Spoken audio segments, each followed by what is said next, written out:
And welcome back to Crest Now. I'm Lauren Costello. We are doing another sort of highlighting a book series. We've been talking a lot about reading during the summer. You know, a lot of people are going on vacation. You may have a Kindle with you may have a hardback with you, or you may have a softback cover of a book. So we're going to be talking all with Michele Chynoweth today, all about the books that she's written, kind of how she started her career and what made her want to write a book. So it's going to be a great show. Stay tuned. Just relax. Maybe grab a book, newspaper, put it in your lap while you're watching. So Michele, thanks for being here today with us. Thank you for having me. I know you've been here before talking about the first book you've written, because this is not your first book you've written. So I want to kind of just dive right into it. How did you start off your career? Because you said you didn't start by writing. No, okay. I graduated from the University of Notre Dame many years ago, and I went into journalism. I was a news reporter for the Aegis, locally in Bel Air, and then I worked my way up to several newspapers, TV news reporter, went into advertising, became a marketing director for a commercial real estate firm, and just recently became a full-time author. Wow. Quit my day job to do this full-time. Right. And it's been a journey. I've always wanted to be an author ever since I was little. Ever since I was 10 years old, I actually wrote a novel in a spiral-bound notebook about a girl and her dog. It never went anywhere. And life happened. You know, you get married, you get that job, you have kids. I have 3 kids. Started my own business, my own ad agency after the reporting jobs. And the dream kind of got buried, but it never really left. So about 18 years ago, my daughter was born, just turned 1, and the writing bug bit me again, and I decided to write a novel, like an all-American great novel, and it was about a reporter. They say, write what you know. Right. And it won the Maryland Writers Association Fiction Prize, but it never made it on the shelves because the prize was lost. It was agency representation was the prize, and the agency was located in New York, and 9/11 happened. So I tried to market that book to no avail, and I was writing another book when all of a sudden I'm driving along and I look up and I see this neon sign in Aberdeen on Route 40, used books and Bibles, and the idea hit me to write a modern-day story based on the book of Job. I now say it was God tapping me on the shoulder. I was going through a lot of Job-like stuff. I was going through a divorce, and my business was kind of falling apart with the economy. My kids were teenagers, and I felt like I was losing them. And my health was suffering somewhat. So I believe God, now looking back, tapped me on the shoulder to write The Faithful One, which was my first novel, and set me into this journey of writing modern-day Bible stories. So The Faithful One was followed by The Peacemaker. The Faithful One is based on the book of Job in the Bible. Contemporary, suspense, a little romance. I mean, you would call it a good beach read. It's a lot of drama. It's totally contemporary. But it gets God's message across in the book of Job. And then The Peacemaker is based on the story of David and Abigail in the first book of Samuel. And now The Runaway Prophet, which you're holding, is based on the book of Jonah. And that just came out July 5th. We have a copy down here, so you're going to have to go grab yours and pick it up to read it. But I think it's a very different kind of, I guess, style of writing, and just, based on, like you said, the book of Job. Like, how did you even think to start sort of like get that idea? Were you very familiar with the book of Job at the time, or? No, I never dreamed along the way that I would write contemporary novels based on Bible stories. I wasn't a big Bible reader. I grew up Catholic. I still am Catholic, and we do listen to the readings in Mass. But I never was a, Bible study, Bible reading person.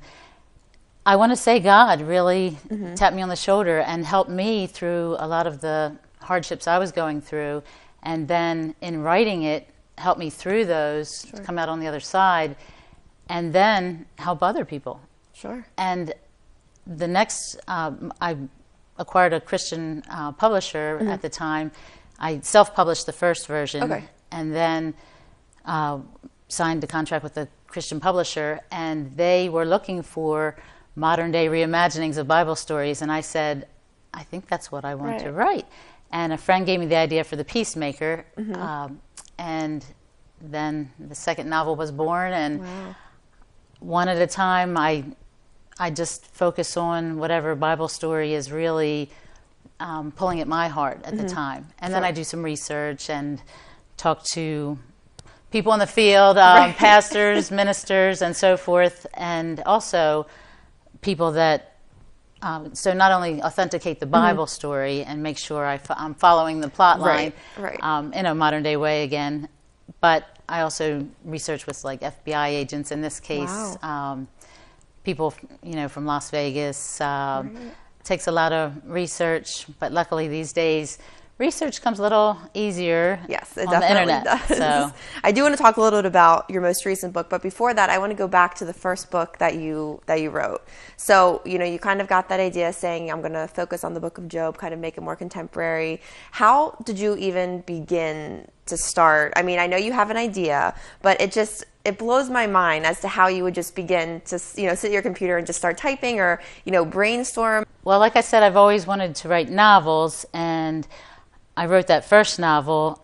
I've learned a lot from going to writing conferences, talking to other authors. It's been, up and down along the way, and sending it out to editors.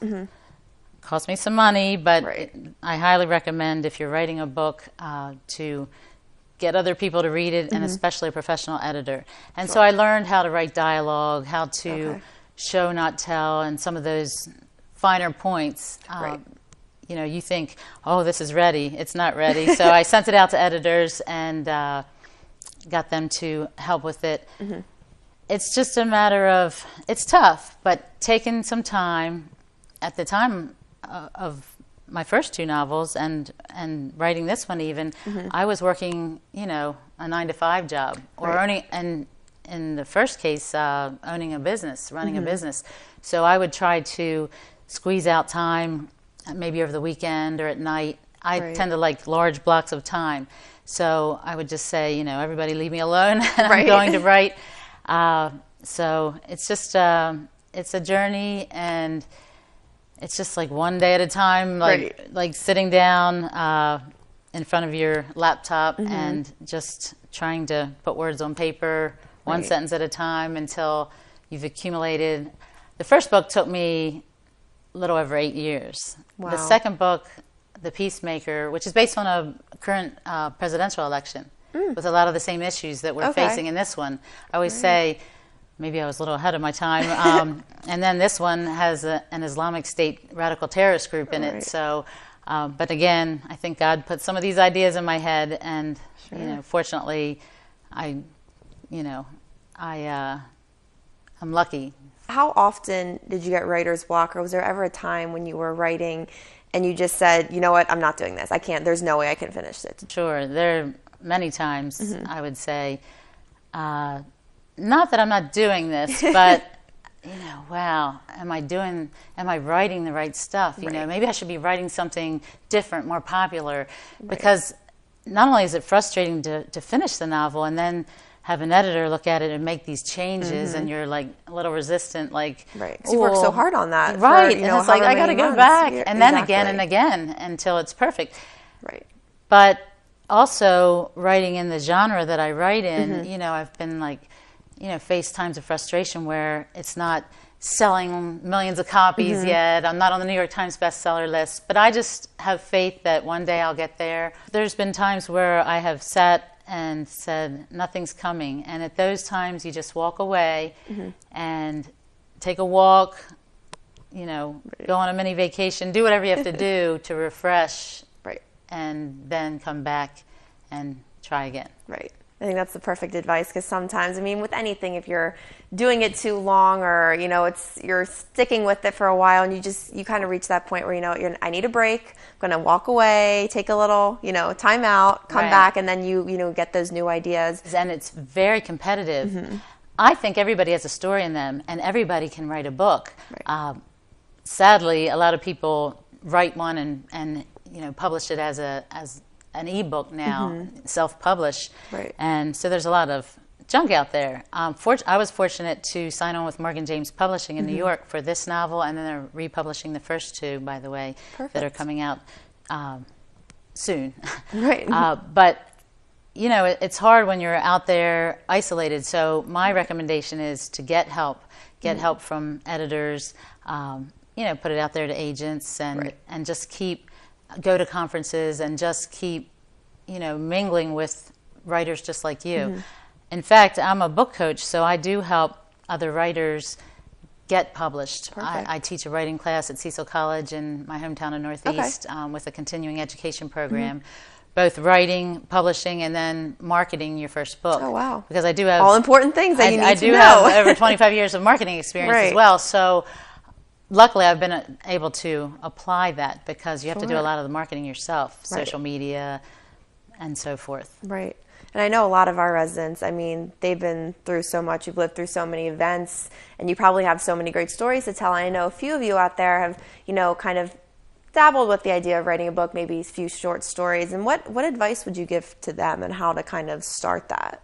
I would say write what you know and write what you love.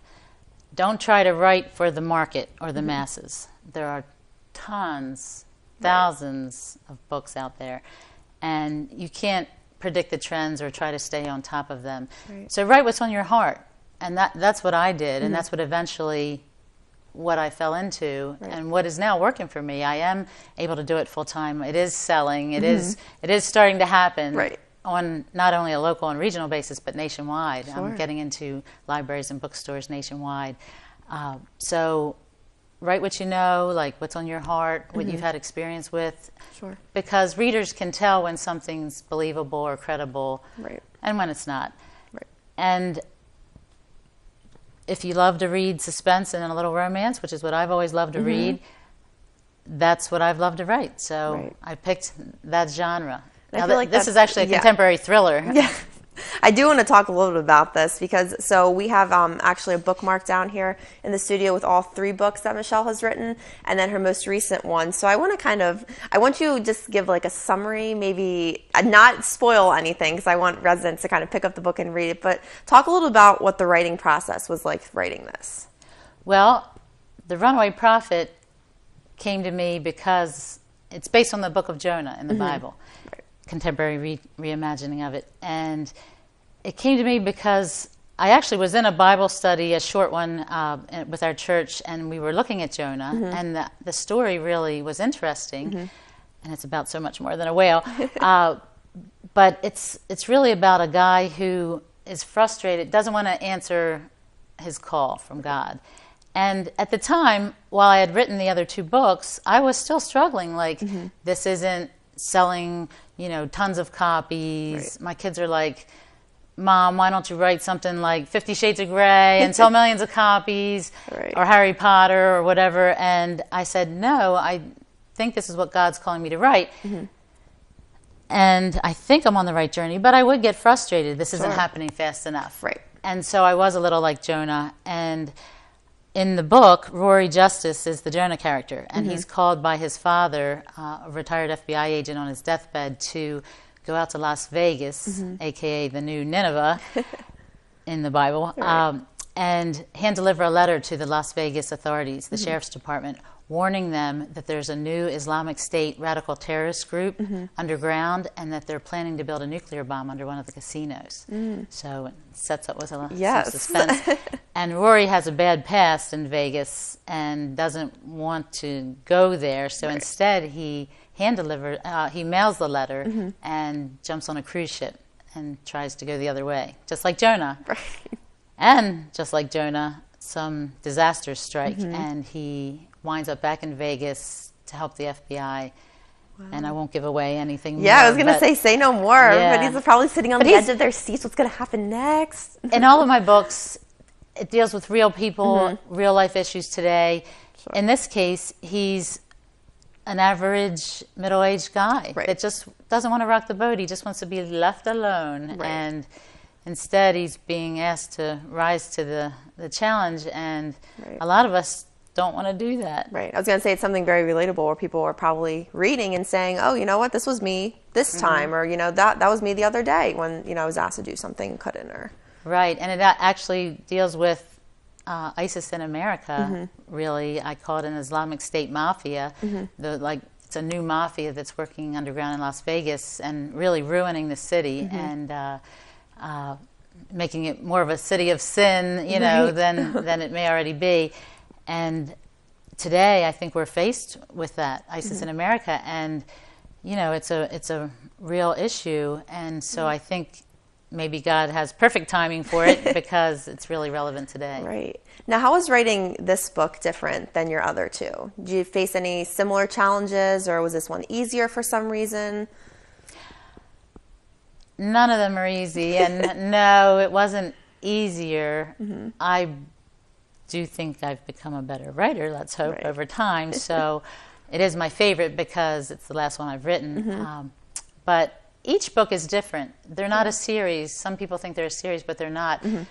I mean, the Faithful one, based on the book of Job, is really a drama about a guy who has everything and loses it all and questions his faith and why me.